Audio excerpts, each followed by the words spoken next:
Për të folur mbi dinamikat e Ferma VIP, kam të ftuar në një lidhje direkte gazetarin e njohur zotin Elton Tozaj. Elton, faleminderit shumë për intervistën. Faleminderit juve për ftesën. Cilat ishin dinamikat e Ferma VIP dhe si e path Prime-in e kaluar, ku ishte një Prime pas daljes së Olës nga Ferma VIP? Dëgjoj, një nga gjërat që më bëri përshtypje një herë ishte video që Ola ka hedhur në Instagram ku tregon që tashmë ka pasur një njohje familjare, janë bërë gjërat akoma dhe më serioze midis Adionit edhe Olës. Kështu që Prime ndje, me thënë të drejtën, vëmendjen e ka marrë Ola, duke mos qenë pjesë e Fermës, dhe Kostana Morava realisht dje ka thyer rrjetin. Më në fund doli një konkurent që ka fuqinë dhe forcën për t'i thënë produksionit në sy, apo për t'i thënë opinionistëve në sy, atë që realisht po ndodh. Do me thënë, mënyra se si Moza u trajtua dje si një plak 62 vjeçare që ngacmon djemë të ri, për mua ishte gjëja më e shëmtuar që ka ndodhur ndonjëherë. Në një format televiziv ku ti duhet promovosh vlerat njerëzore, nuk ke pse të vësh mbi kurrizin e një gruaje që ka 2 vajza jashtë, që ka një burr në shtëpi, të vësh të tilla apo të bësh të tilla insinuata ku supozohet që ti ke pëlqim për djemt më të vegjël për ty. Është skandaloze që një gjyshe, se Moza është gjyshe tashmë, të takuzohet live në një Prime në këtë farfeje. Ajo që pasaj nuk më pëlqeu ishte që një nga akuzuesit kryesore brenda shtëpisë, që ishte Soni Malaj, me njëherë kur ishte publiciteti dhe kur para agimin e publikut të Kostanës, që u përplas dhe me opinionistët, për më tepër me Ermal Mamaqin, që nuk arrit ta kuptoj pse dreqin Ermali, një djalë aq i formuar dhe aq si ta them, aq frymëzues për të tërë ne, vjen puna që don dhe bie në atë nivel komentimi apo opinion dhënje ku ti supozon që një grua do ta bësh patjetër sigur ka pëlqim për X apo Y. Duhet marrin në fund një herë mirë në Shqipëri kjo gjëja ku ti vazhdon dhe quhen dashurinë e dikujt për dikë afeksion seksual. Domethënë është turp. Njeriu mund të dashuroj, Moza dje e tha shumë qartë, të dashurosh artin nuk ka gjë më të bukur. Unë njerëzit i dashuroj për artin që më japin, për bisedën që më japin, për afrimitetin që më dhurojnë. E tëra kjo lindi pse Moza kishte vëzhguar bluzën e Adit. Moza është ndjer fajtore mbas edhe për daljen e Adit. Moza është ndjer patjetër, Adin mund ta ketë pasur realisht edhe këtë jo si në shembullin e Mirit me Selin, po të marrë shembullin e se këtë lloj paralelizmi u munduan të bëjnë. Një lidhje në qoftë se në Big Brother, ky ishte Big Brother i krevatit, këta donin djetë përkthenin që ky ishte Big Brother i Mozës me djemë të ri. Ishte një paralelizëm shumë i shëmtut, shumë idiot, shumë pa vlerë, që më vjen shumë keq që duhet bëhet. Moza është ndjer fajtore për këto. Moza ka pas afeksion siç mund të ketë për fëmijën e vet, se është 62 vjeç, duhet marrim të është 40 vite më e madhe. Nuk po flasim këtu për një, domethënë për një njerëz të rëndomt që për një plak të lënë aty me një anë, për një TV apo nuk e di, po flet për një njerëz që ka një burr në shtëpi, po flet për një njerëz që ka dy fëmijë jashtë, po e shikojnë. Dhe ti çfarë bën? Shkon e bën, jep këtë opinion. Falenderoj pafundësisht Kostana Moravën që dje ka pasur realisht një lloj qasje, siç vetëm ajo di ta japi. Mbaj mend kur Kostana ka qenë në studiot e Top Albania Radios dhe ka pasur një përplasje me moderatorët aty dhe ka thënë mendimin e saj ashtu siç ajo duhet ta thotë. Kështu që e vërtetoj dje 100% që ajo është 100% reale, kështu është realisht. Për mu dje Prime-in e ka kap Ola, Moza dhe Kostana. Në fakt ju e cekët pak edhe reagimin e Kostanës, po ajo çfarë duhet pyes unë, pse kjo qasje në fakt e Ferma VIP ndaj personazheve që janë aty, pra a duket sikur po futen intriga që ta bëjnë pak si Big Brother? Po, është ky pra, është kjo paralelizmi që ata po bëjnë me Big Brother. Ata nuk e di pse, shiko, Ferma ka shikueshmëri tjetër, ka tjetër audiencë, Ferma ka tjetër grup moshe që e ndjek. Unë më në fund thash me vete, më në fund kemi një spektakël plus 30.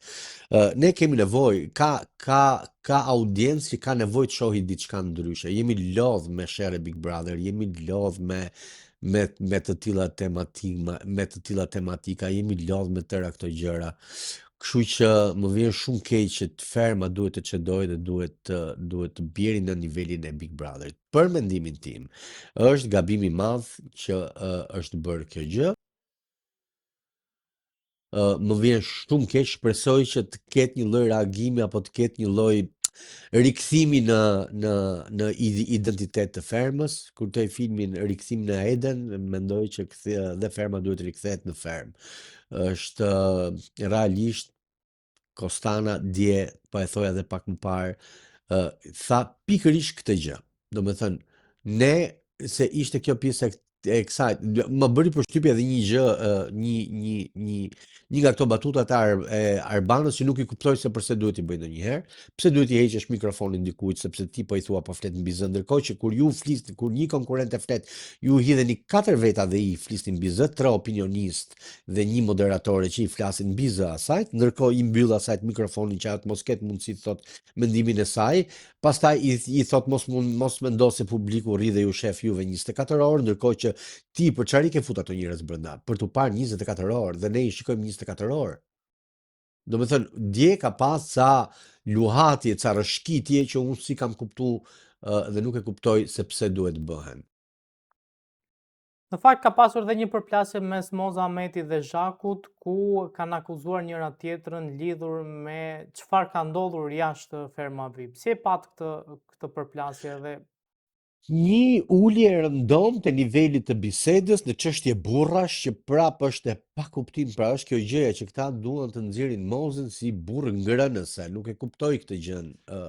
Pse Moza po atashohet me figurën e burrit, ku ne Mozën deri dje e kemi njohur të atashuar me figurën e librit, me figurën e vargut, me figurën e mendjes së bukur.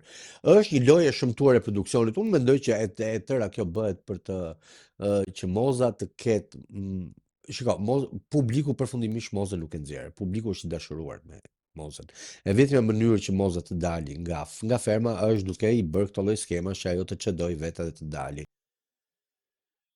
Me sa pash unë dje Moza as ka ndërmend që ta bëj këtë gjë dhe shpresoj shumë që të mos ketë ndërmend që ta bëj këtë gjë. Unë e shoh dashurinë e opinionistëve dhe moderatores dhe të tërë regjisë për Sarën, absolutisht, është aq evidente, është aq e dukshme, edhe është aq ashiqare çdo gjë. Shikohet qartë që ata kanë pasur Sarën të preferuar, por është një lloj si puna e Big Brother 2-shit, kur kjo 2-shë bënte Big Brother, Arbana me Eduardin, kishin një synim që ose Olta ishte për ta fituesja, në rrugë doli një pengesë shumë e madhe që ishte Luiz Elli, që u kthye në fenomen dhe detyrimisht e mori Big Brotherin me forcën e tij, me dashurinë e publikut. E njëjta gjë po ndodh edhe me fermën. Ti ke planifikuar ose ke projektuar një tjetër fituese që është Sara Karaj, por ty të ka dalë në rrugë Moza Ahmeti që është një pengesë e madhe dhe ajo është praktikisht e pamundur. Moza është kthyer në fenomenin e fermës. Dhe ferma vit këtë vit mbahet mend prej Mozës, tash ti lodhu sa dush. Po thoya që aty ka lojtarë të tjerë që kanë qenë pjesë apo janë pjesë dhe ta jap me siguri të plot që me njerëz apo ferma të mbaroj kanë për të harruar, siç ndodh realisht edhe në Big Brother, që ti mban mend një ose dy lojtarë, ata janë ata që kanë vendin kryesor. Ferma VIP të vit ka Mozën, ferma është Moza, Moza është ferma, Moza është ajo që unë kam përshtypjen Agaj duhet japi dorëheqjen dhe përfundimisht Agaj është Moza. Kështu që është e kohë që këta lodhen për të krijuar të tilla situata, për të bërë për të ulur vlerën apo peshën e një lojtari që ajo mbështetje e madhe që Moza ka jashtë fillojë dhe të shikohet në një mënyrë tjetër, që është normalisht tu e ditë mentalitetin, se si është në Shqipëri, se në Shqipëri lozet me mentalitet, ka një problem. Në qoftë se ti ke pasur një të shkuar, apo në qoftë se ty të atashohet diçka, ti masakrohesh, absolutisht. Por, këto nuk kuptojnë diçka, që sa më shumë të sulmosh dikë, aq më shumë e do publiku. Aq më shumë pik fiton, sepse ne si shoqëri, jo vetëm ne, por në tërë botën, ne duam njeriu që sulmohet. Nuk duam sulmusin. Do me thënë, ne duam njeriu që është në thojza viktima e sulmit. Kështu që më erdhi shumë keq edhe për atë debatin, shumë të shëmtuar midis Zhakut edhe Mozës. Më vjen keq që Zhaku një grua se është grua është nën, e formuar të bjerë apo të çdojnë apo të tilla muhabete apo të tilla gjëra që janë për mua skandaloze. Zhaku është përdorur më pas për të ardhur tek ajo bisedë që u bë si një vazhdimsi asaj bisedës së shëmtuar që u bë për Mozën edhe për këtë. Elton duhet flasë edhe për banorët ose ish-banorët e Big Brother VIP pas daljes pra pas përfundimit të edicionit të Big Brother. Po. Si e keni parë këto raportet e çifteve dhe besoni që do ketë zgjatje të raporteve të tyre? Pra, Mua cili më çift pëlqen besoni se shumë. ka dashuri? Mua të dyja çiftet, Matteo Brikena, Selin Gimb, për mua janë dashurin vete. Të dy janë çifte që kanë dashuri, të dyja janë çifte që janë bashkë tashmë njëri me tjetrin, vërtetuan publikut që janë bashkë, që kanë lidhje, që dashurohen etj etj. Për mua zgjasin sa më shumë. Sado që të zgjasin mjafton të jetë një histori shumë e bukur dhe një kujtim shumë i bukur për të dyja çiftet. Për mua dashuria të jetë e pakufishme, të jetë pafund, mos ketë barriera. Pastaj se si do jenë marrëdhëniet e tyre jashtë shtëpisë, kjo ngjelet për tu parë se sa do zgjasi. Kujtoj këtu lidhjen e Romeos edhe Hedit, e cila nuk zgjati shumë. Pavarësisht se publiku kishte këtë dëshirë shumë të madhe. Eglit edhe Gjestit, e cila nuk zgjati shumë. Por kemi shembullin tjetër, Luiz Kiara, që sot janë të martuar dhe kanë edhe një fëmijë, kështu që unë shpresoj shumë që këto marrëdhënie të përfundojnë si kjo marrëdhënie prallash, se realisht marrëdhënia e Luizit dhe Kiarës është një marrëdhënie prallash, është një histori e bukur prallore që njerëzit u dashuruan me personazhet, u dashuruan edhe janë të dashuruar me historinë e tyre. Fryti i kësaj dashurie është ky fëmijë që ka ardhur, kështu që shpresoj shumë që edhe çiftet e tjera të kenë fatin që Luiz Elli dhe Kiara Tito patën. Elton, faleminderit shumë për intervistën, ishte kënaqësi. Ju falenderoj unë. Faleminderit ju.